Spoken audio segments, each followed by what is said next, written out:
अस्सलामु अलैकुम। हज़रत उम्मे सलीम रज़ी अल्लाह ताला अन्हा का शुमार इन अजीम ख़वातीन में होता है जिन्होंने अपनी हिकमत, अक्लमंदी और दीन की मोहब्बत से इस्लाम की तारीख़ में गहरे नक़ूश छोड़े हैं। उनकी ज़िंदगी में बेशुमार वाक़यात हैं जो अक़ल व दानिश, ईमान की मजबूती और क़ुरबानी की अजीम मिसाल हैं। उनका एक वाक़या ख़ास तौर पर उनकी हिकमत और सब्र का अकास है जो आज भी पढ़ने और सुनने वालों के लिए दर्स आमोज़ है। हज़रत उम्मे सलीम रज़ी अल्लाह ताला अन्हा का असल नाम रमला बिनते मलहान था। वो कबीला अंसार से ताल्लुक़ रखती थी और इब्तिदाई दिनों में ही इस्लाम कबूल कर लिया था। उनका इस्लाम कबूल करना कुरैश और अंसार के मुशरिकीन के लिए हैरत का बाइस था, क्योंकि उनके शौहर मालिक बिन नज़र उस वक्त मुशरिक थे और इस्लाम से सख्त नफ़रत करते थे। हज़रत उम्मे सलीम रज़ी अल्लाह ताला अन्हा ने इस्लाम कबूल किया तो उनके शौहर मालिक बिन नज़र ने उन पर सख्त नाराज़गी ज़ाहिर की। उन्होंने शौहर के गुस्से का सामना नहायत सब्र और हिकमत से किया। जब उनके शौहर ने एतराज़ किया कि तुमने दीन तब्दील क्यों किया, तो उन्होंने बड़े सुकून से जवाब दिया, मैंने वो दीन इख्तियार किया है जो सच्चा है और जिसमें अल्लाह की रज़ा है। ये अल्फाज उनकी हिकमत और दीन के लिए मोहब्बत की गवाही देते हैं। ताहम उनके शौहर इस इख्तिलाफ को बर्दाश्त न कर सके और उन्हें छोड़कर चले गए।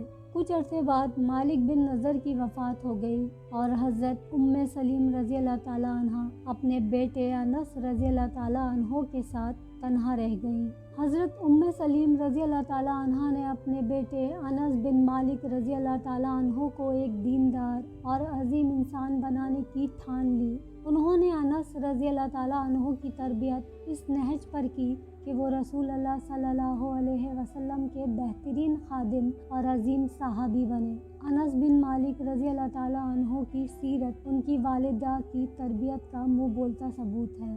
हज़रत उम्मे सलीम की हिकमत का एक मशहूर वाक़या हज़रत अबू तलहा रज़ी अल्लाह ताला अन्हो के इस्लाम कबूल करने से जुड़ा हुआ है। हज़रत अबू तलहा एक मालदार और एक इज़्ज़तदार शख्स थे और हज़रत उम्मे सलीम से शादी के ख्वाहिशमंद थे।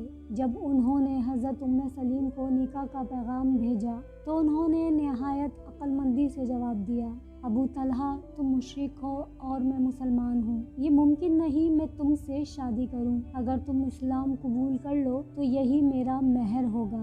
हज़रत उम्मे सलीम ने दौलत या किसी और दुनियावी फ़ायदे के बजाय दीन को तरजीह दी। उनकी बात ने हज़रत अबू तलहा रज़ी अल्लाह ताला अन्हो के दिल पर गहरा असर छोड़ा और वो इस्लाम के बारे में सोचने पर मजबूर हो गए। आखिरकार उन्होंने इस्लाम कबूल किया और हज़रत उम्मे सलीम के साथ निकाह किया। उनका ये निकाह इस्लामी तारीख़ के मिसाली निकाहों में शुमार होता है। एक और वाक़या उनके सब्र और हिकमत का शानदार नमूना पेश करता है। उनके बेटे का इंतकाल उस वक्त हुआ जब हज़रत अबू तलहा घर पर मौजूद न थे। हज़रत उम्मे सलीम ने नहायत सब्र और हौसले का मुज़ाहरा किया। जब हज़रत अबू तलहा वापस आए तो उन्होंने नहायत सुकून से उनका इस्तकबाल किया और उनके आराम का ख्याल रखा। कुछ देर बाद जब हज़रत अबू तलहा को बेटे की मौत की इत्तला दी तो उनके अल्फाज में सब्र और अल्लाह की रज़ा का अंसर नुमाया था। इस हिकमत से हज़रत अबू तलहा को न सिर्फ सदमे का सामना करने में आसानी हुई बल्कि उन्होंने भी इस आजमाइश में अल्लाह पर भरोसा किया। हज़रत उम्मे सलीम रज़ी अल्लाह ताला अन्हा की हिकमत, सब्र और अक्लमंदी हमें ये सिखाती है कि ईमान और दीन के मामलात में साबित कदम रहना कितना ज़रूरी है। उनकी ज़िंदगी का हर वाक़या इस बात की गवाही देता है कि एक मोमिना औरत चाहे वो किसी भी आजमाइश से गुज़र रही हो, अपनी अकल और दीन के साथ मामलात को बेहतरीन अंदाज में हल कर सकती है। ये वाक़या हमें ये भी सिखाता है कि हिकमत और सब्र न सिर्फ हमारी ज़ाती ज़िंदगी को बेहतर बनाते हैं बल्कि दूसरों के लिए भी रहनुमाई का ज़रिया बनते हैं। हज़रत उम्मे सलीम रज़ी अल्लाह ताला अन्हा की ज़िंदगी रहती दुनिया तक ख़वातीन के लिए एक मशाल राह है।